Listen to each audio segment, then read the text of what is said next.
So a very warm welcome to you too, Chrysanthi Hadjiyianni, assistant coach here to the Moufflons camp up in Alros.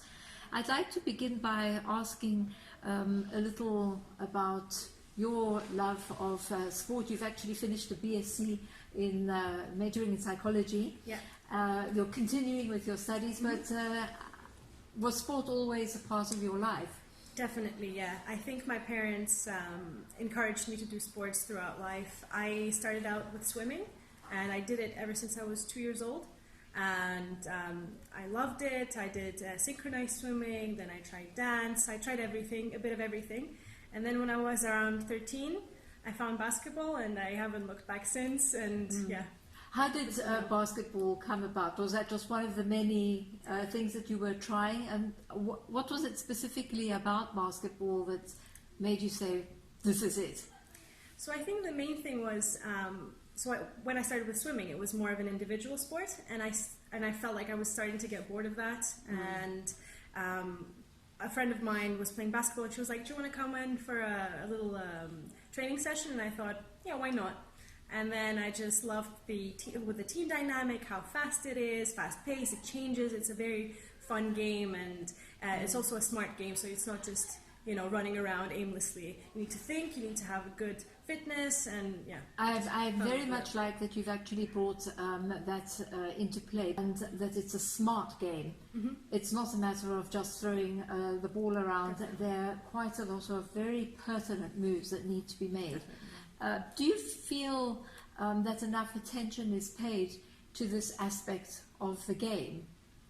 I think it all comes from the coach, and especially with younger children. If a coach sets a good foundation from the beginning and teaches players to be a good team and to know their strengths and weaknesses as well, because it's important to know both and know where you're stronger at, so that you can, work more on those moves and then help the team together, because you can't just all be playmakers. You can't all be tall players in the back. You'll have something to offer. Yes.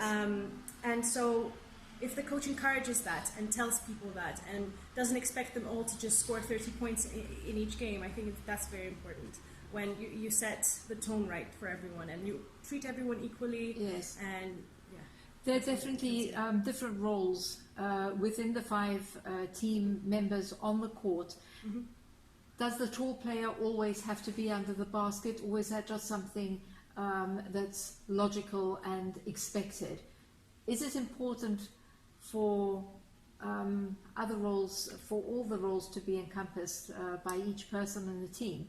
I think it's important not just to focus on what you have to do only, but also know what your other team players are doing, because then you have a better understanding of what's happening on the court. Yes. And then you know where that person will move. And you sometimes, when you've trained with someone for a long time, you become synchronized and you just know where everyone is and you know what to expect from each person.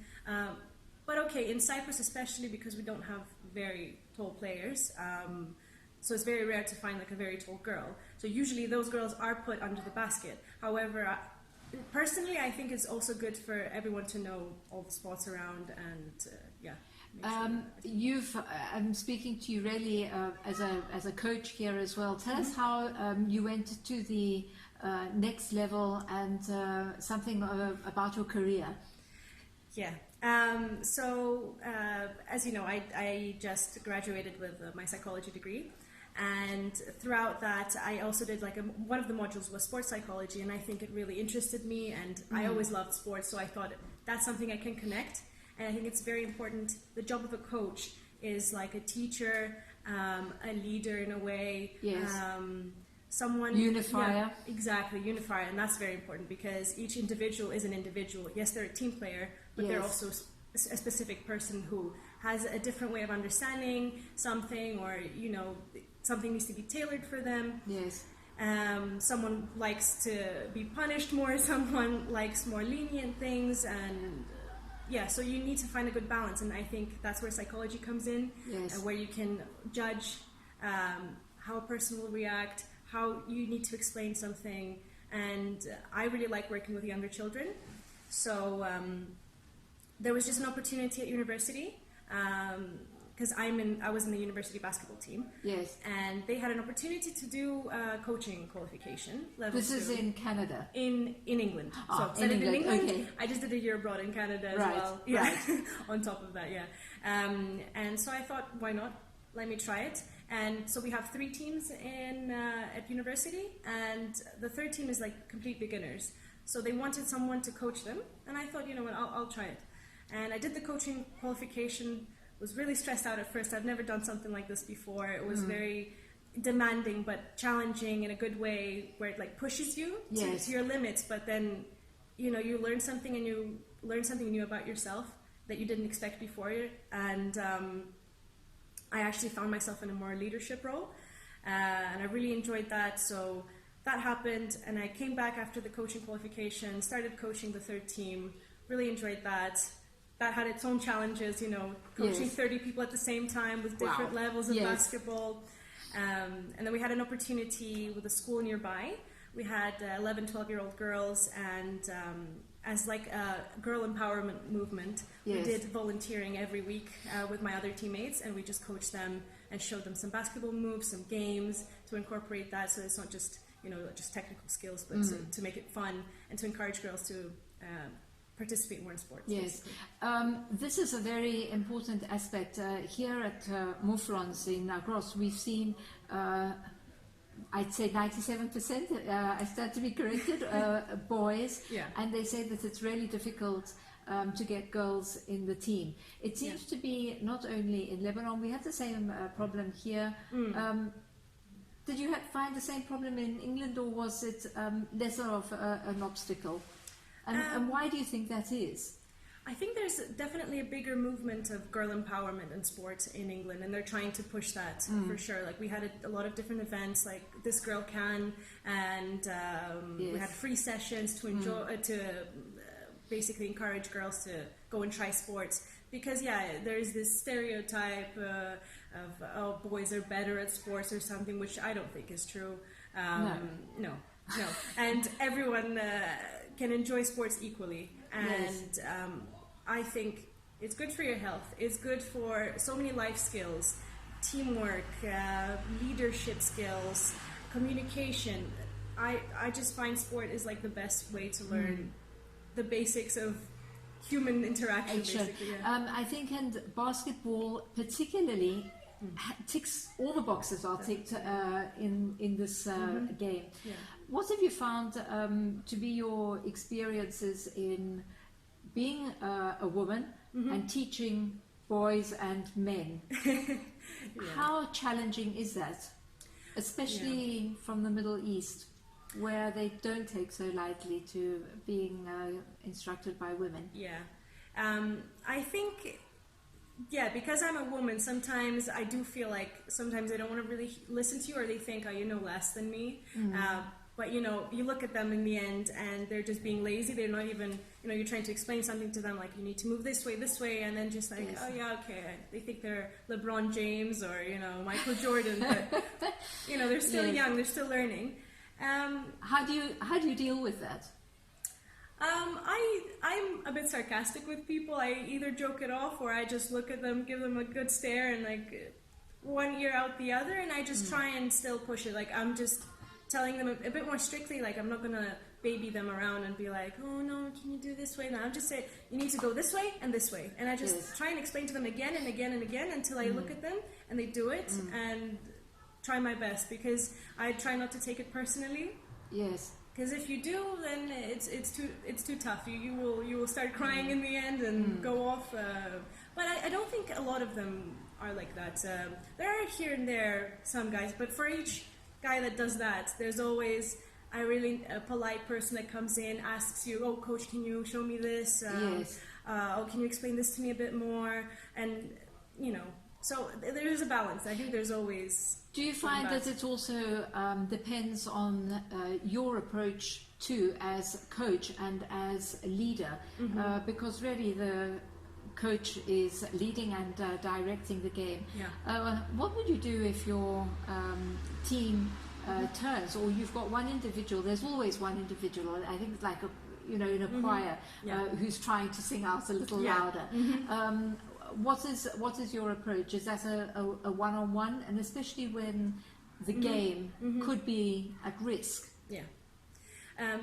Something like this, I think, can be spotted out early on in training. It's better to spot that out from the beginning. And I would approach it. I always try and treat everyone equally. I would hate to think that someone thinks that they're a favorite or not, because I don't like that. I don't like that when I was in a team. Yes. And I saw that some coaches were more favorable to other people, and just because they score points and you're more of a defense player. Because that's how I was. I was mainly like a team player, more of a defense than someone who shoots and takes goes for layups.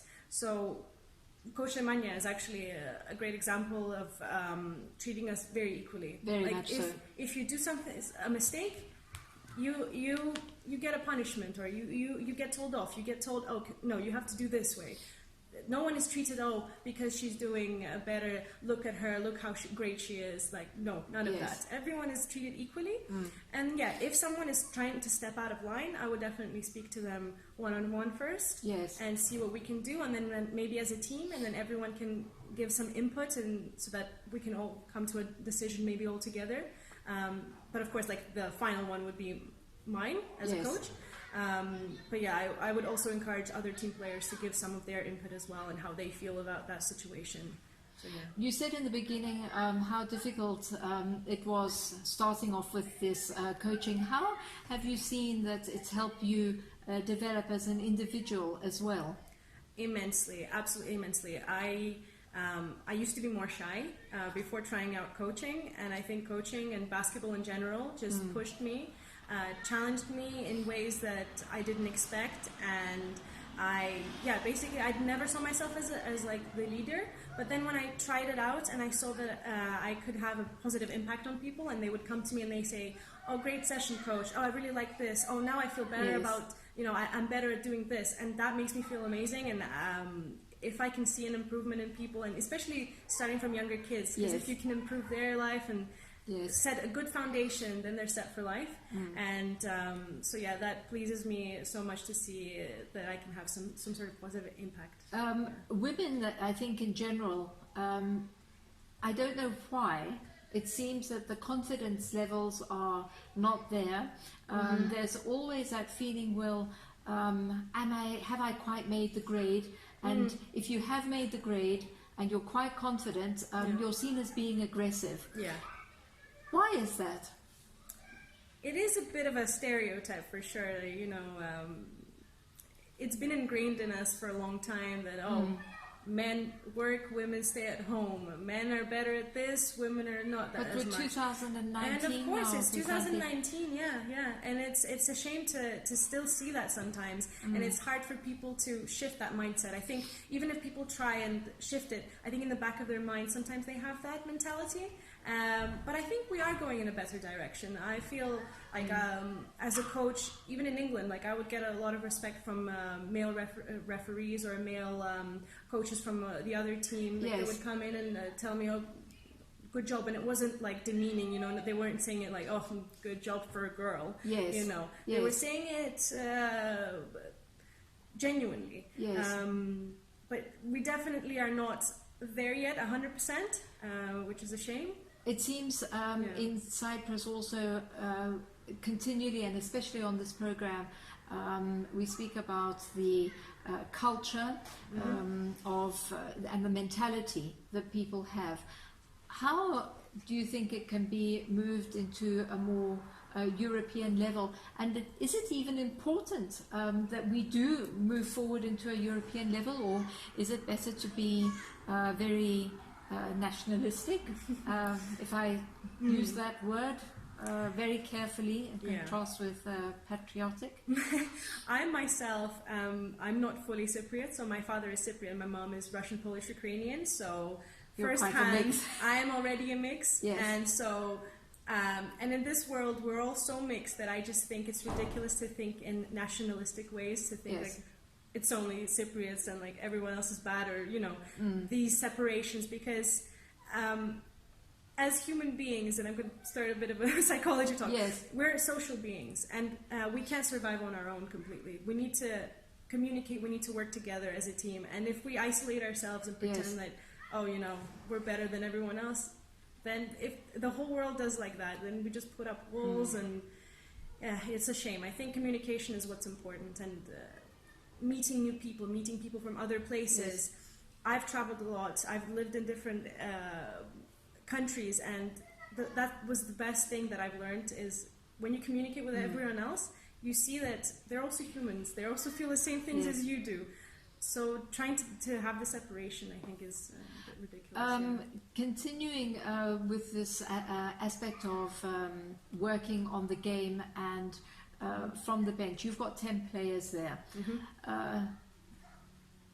Different players have different skills, but there are only 5 who can be put on. Coach Nemanja is always very fair, and even a player who might not have the strength of the first 5, he always gives them an opportunity to play. Some coaches continually leave their players on the bench, maybe even for the entire season. And I wanted to ask, what is your approach and what are your thoughts? I follow from Coach Nemanja's school of basketball. I definitely believe there should be an equal opportunity for everyone. Yes, some players have a bit more confidence or skill and they might play a bit longer, but definitely everyone needs to have a chance because everyone is there as a team. And if you don't encourage the slightly less skilled players, let's say, to play, then they're never going to improve. And if you don't get them the opportunity to be on court, push them a little bit, challenge them, they're never going to learn. So I think that's just pointless to keep someone on the bench just to teach them something, or like, look, this person is good, so you're going to sit down. I just think this punishment thing is not right. I also don't believe in just giving out trophies to everyone for participating. I don't think that's right as well. You need to work for your spot. Yes. But there needs to be an equal approach, so no ignoring of a player who is not scoring 30 points in a game. You encourage them to improve on their skills. Yes. The atmosphere here is really very positive. We've got a lot of international players here in Cyprus now at the moment as part of Moufflons for these 2 weeks. What is, and I've asked the lot of Lebanese coaches here their opinion and how it's going, and they're all very happy. And I think one of the most satisfying aspects is that all the kids are happy. From the other perspective, because you hear it of course in Greek as well, what is the reaction of the Cypriot children? I think they're enjoying themselves. At least I had the girls right now before the interview. I was coaching them, and they had a spark in their eyes. You know, they were really enjoying it. They were asking me questions. They were saying, "Coach, can you have a look at my shooting stance?" Like they were actually being proactive and asking me, and they were having a good time, smiling. We went to the beach yesterday. I mean, of course, we're not in a utopia where everyone is together having fun, but that's normal, you know. Not everyone is gonna be best friends, but everyone is at least polite to each other, you know, at breakfast, hello, you know, good morning, all that. One of the important aspects of Moufflons is actually that it's a completely different team. It's an international team, and it doesn't go with all the individual players of all the national teams. So it doesn't matter whether you're Apoel or you're Omoni or whatever a team there are. Exactly. How important is it for all those other team members to come and be a part, so that they can be part of what is really seen as an international teamwork? Yeah, definitely. The cultural exchange, I think, is the most important bit of it, because when you understand someone from a different country, that makes it easier, less misunderstanding between people. And you just build relationships, and as you build relationships, you build more friendships, and then there's no room for conflict in that place. And I think it's great what's happening now in Moufflons, where people are encouraged. There's no this separation. Because you're Ammonia, because you're Apoel, you have to be enemies. No, you don't. You can come in here and play together and learn something from each other. yeah. And You mentioned yesterday, for example, you were at the beach, but it wasn't just for sun tanning. no, it wasn't. We actually had a training session on the beach. Yeah. Even I took part as a coach. Thought I was going to compete with the younger ones. Yeah, no, we had some exercise. We went swimming as well. Yeah, so This is all part of the approach. It's a very spherical approach. Approach. There's going to be also yoga. There's sports nutrition. Yes. Is this what separates Moufflons from the other camps? I think so, yeah. I personally was also a player at camp for 2 years. Yes. When I was a bit younger. And yeah, I was really surprised to see something like this in Cyprus as well. Because sometimes with these things, you don't really expect big things in Cyprus. You usually would expect something, you go to Switzerland or something, or Germany. But to have something like this in Cyprus, locally, in a nice hotel with good food, you have great facilities, you have the court. Yeah, I think it's a great place for younger players and older players to come in, play together, learn something new, enjoy their time here as well, not just focus on basketball and that's it. Because playing basketball also involves fitness levels, also involves you being happy mentally, knowing about nutrition, knowing about psychology as well in a way, how to deal with it. Because there's a lot of things that happen, especially when you grow up doing the sport and you change and you become a teenager and the hormones and then you grow older. So this is also an important factor from a parent's perspective, isn't it? That there needs to be a great deal of trust to leave your teenage child, because some of the teenagers are young, they're just 13 or even younger, to go off to another country and be left there, or even to leave from Limassol or Yavin or wherever they are. How much care and supervision is there?